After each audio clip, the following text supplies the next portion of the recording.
The option to murder innocent children should never be on a ballot.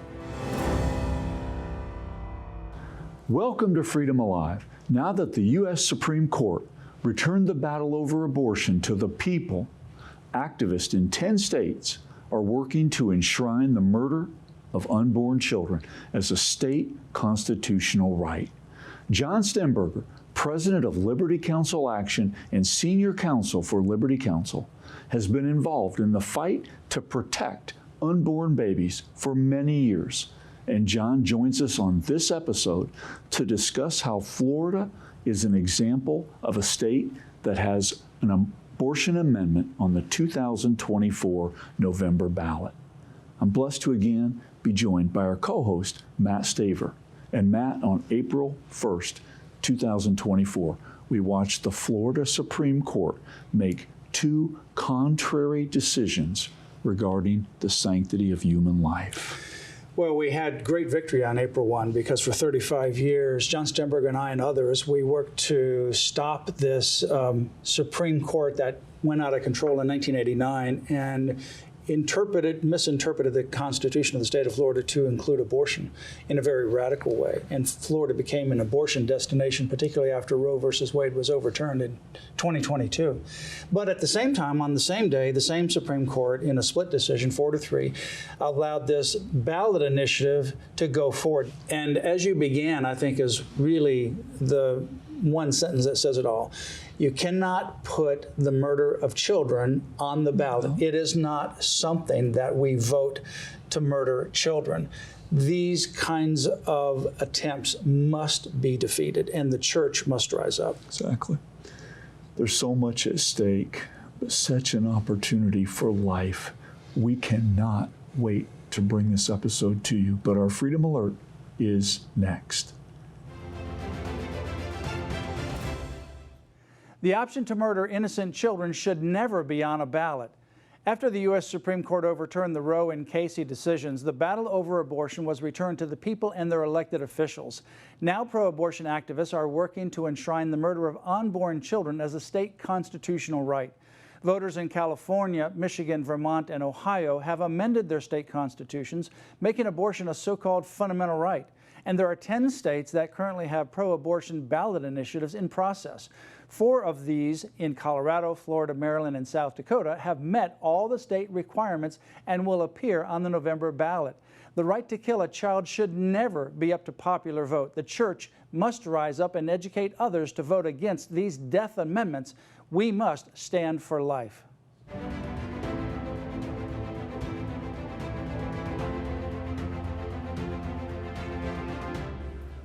Up next, Matt's interview with John Stemberger.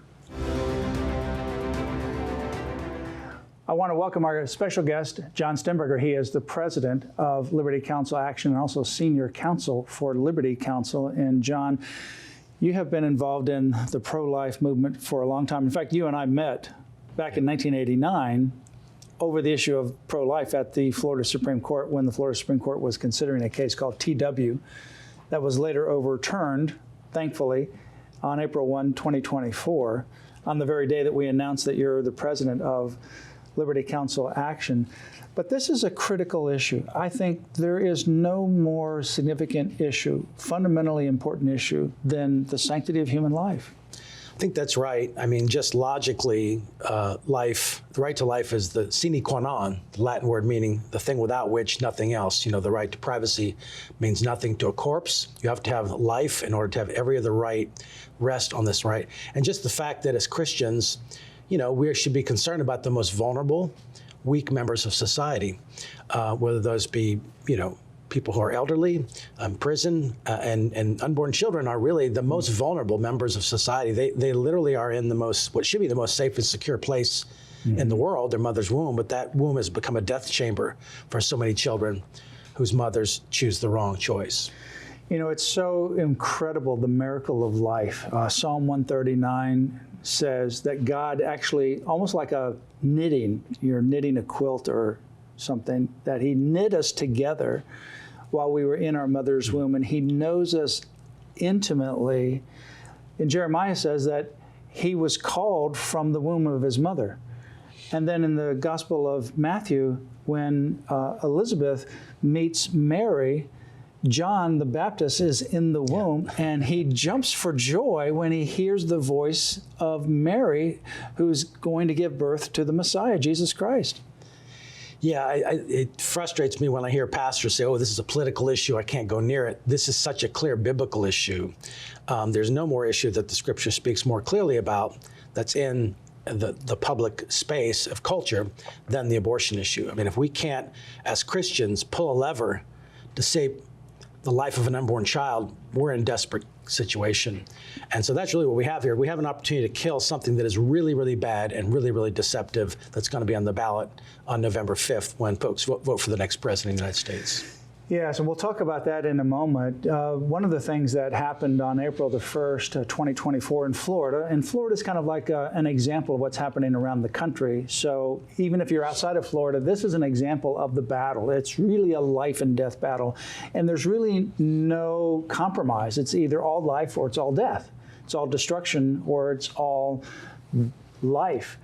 And so on April 1, 2024, the Florida Supreme Court overruled this TW decision, it goes back to 1989, saying that there's no right to an abortion in the Constitution of Florida.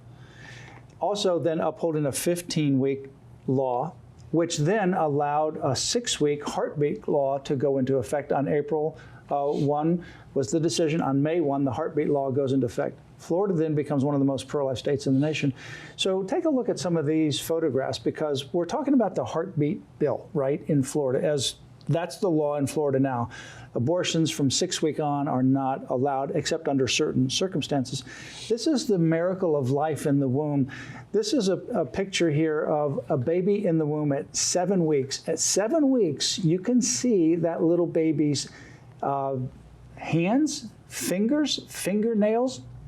You can see the head, the eyes, and if you move on through the gestational period to 8 weeks, you'll see even more clarity.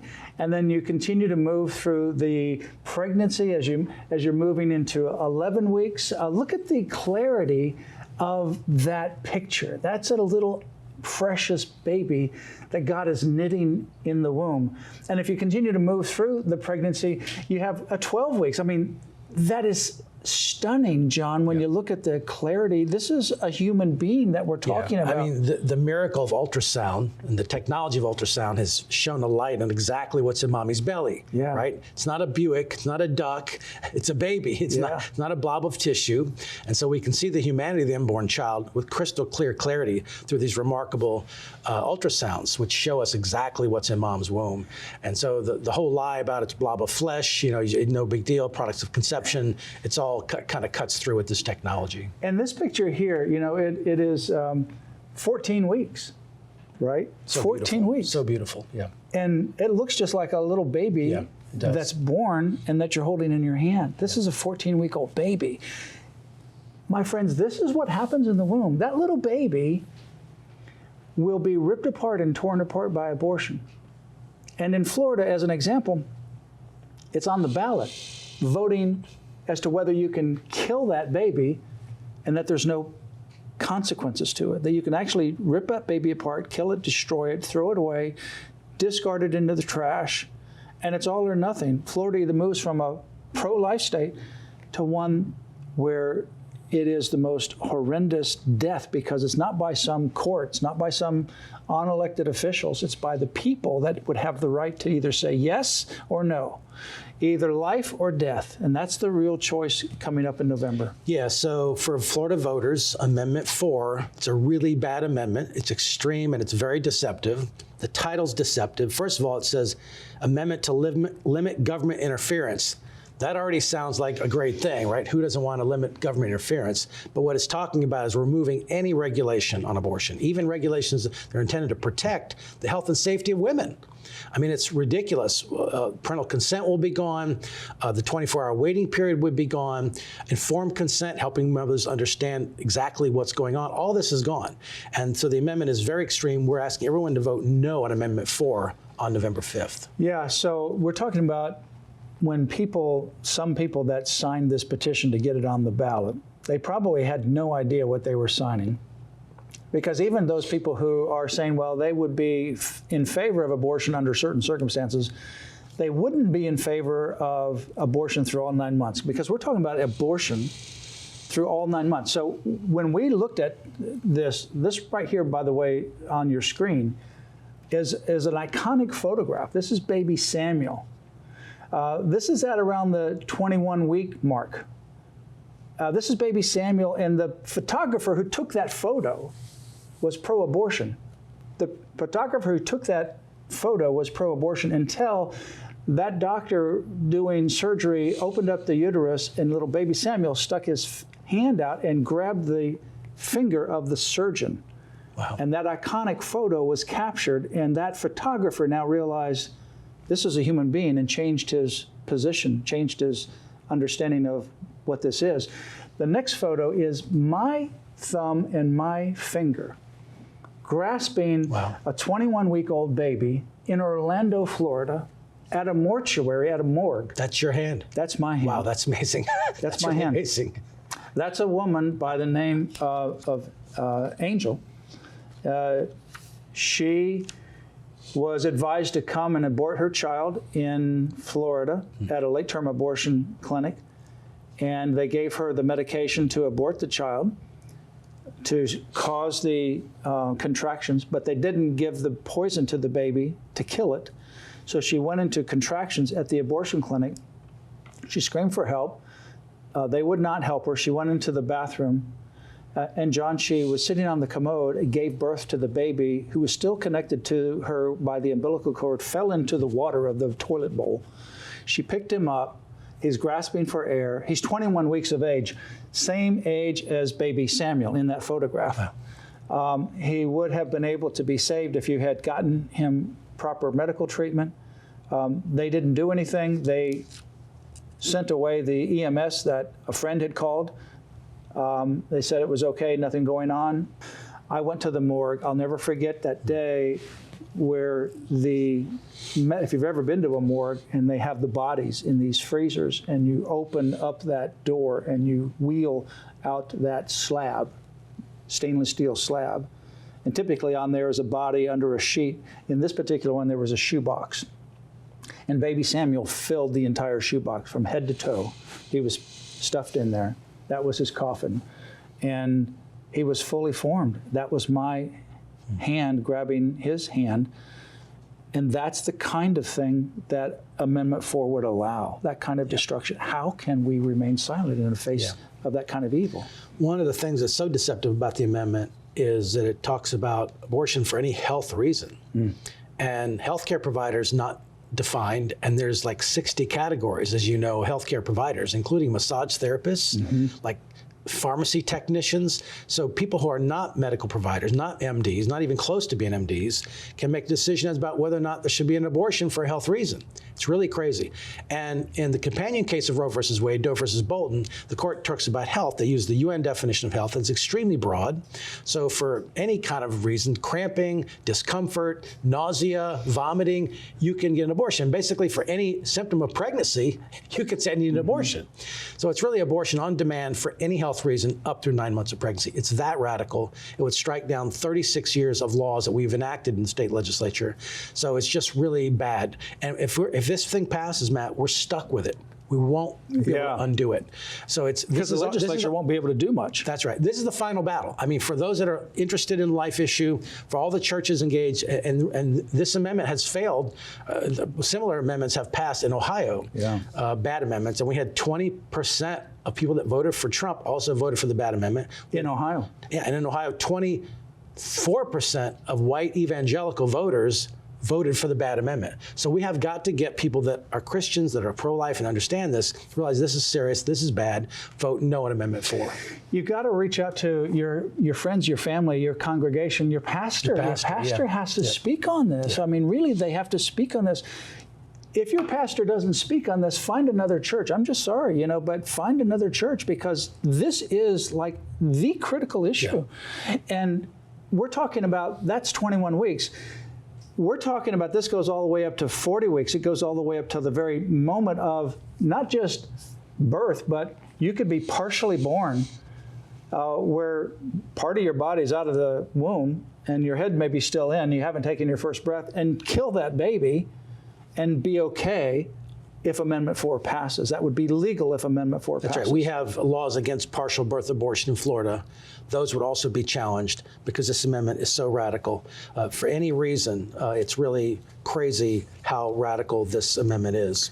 It prohibits, no law shall prohibit, penalize, delay, or restrict. Those 4 words almost strike down any single law because all the laws are designed to do one of those things, prohibit, penalize, delay, or restrict.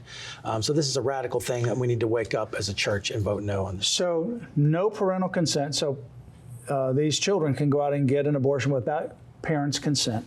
No informed consent. So when you go get your knee operated on, you get a informed consent about the risk and complications, and you make a decision as to whether you want to have that knee surgery.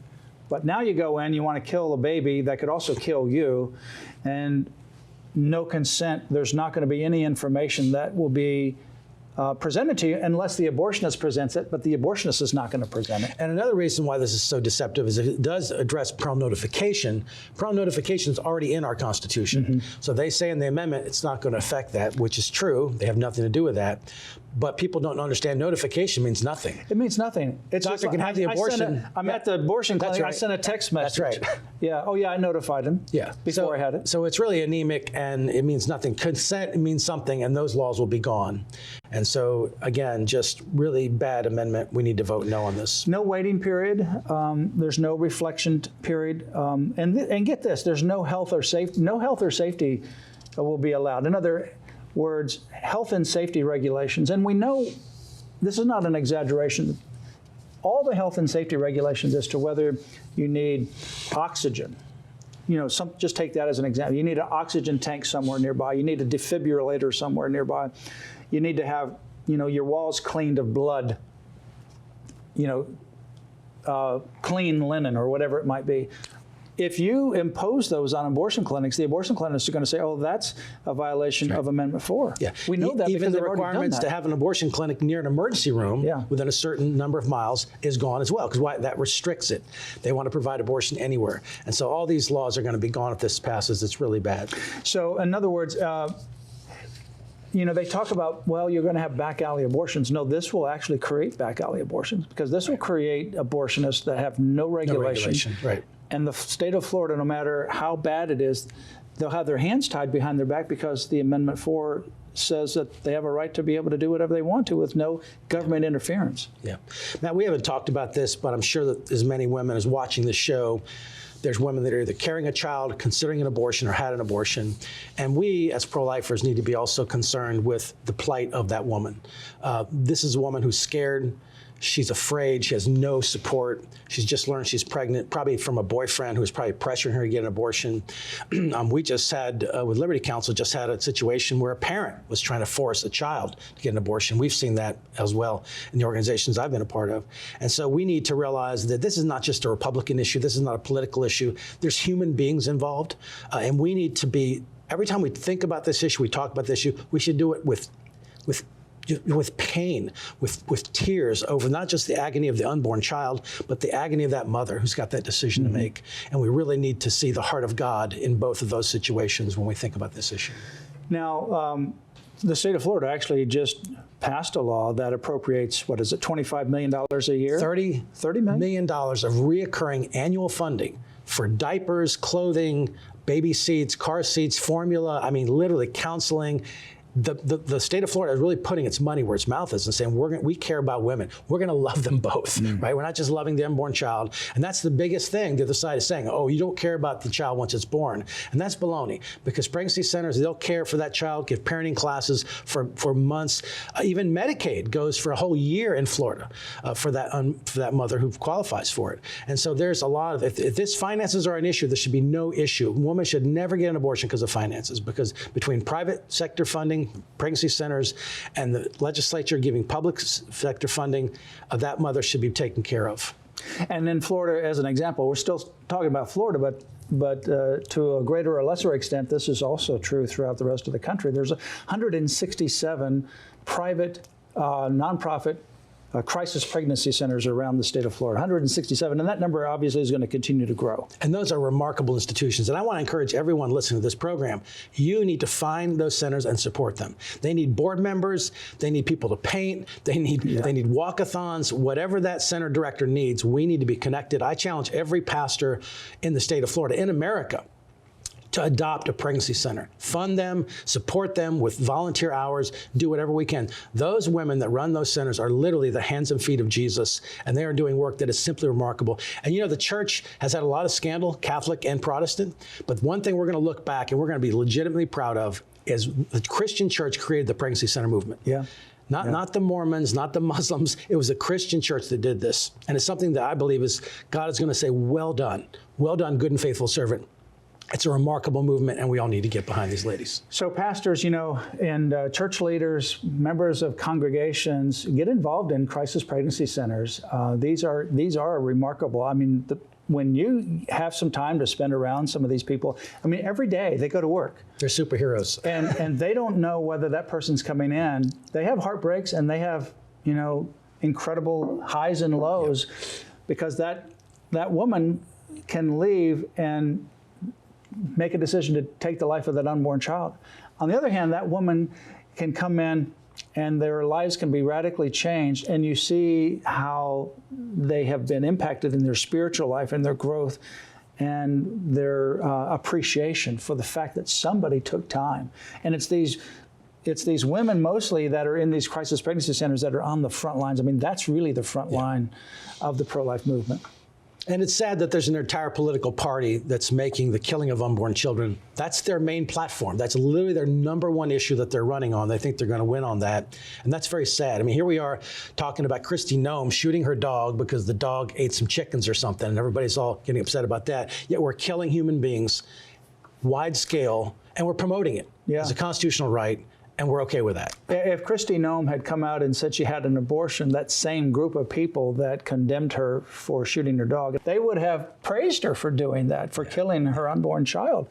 I mean, how distorted are we? Well, and when you think about the wonder of life, you know, some of the photographs that we shared earlier, that's a great way.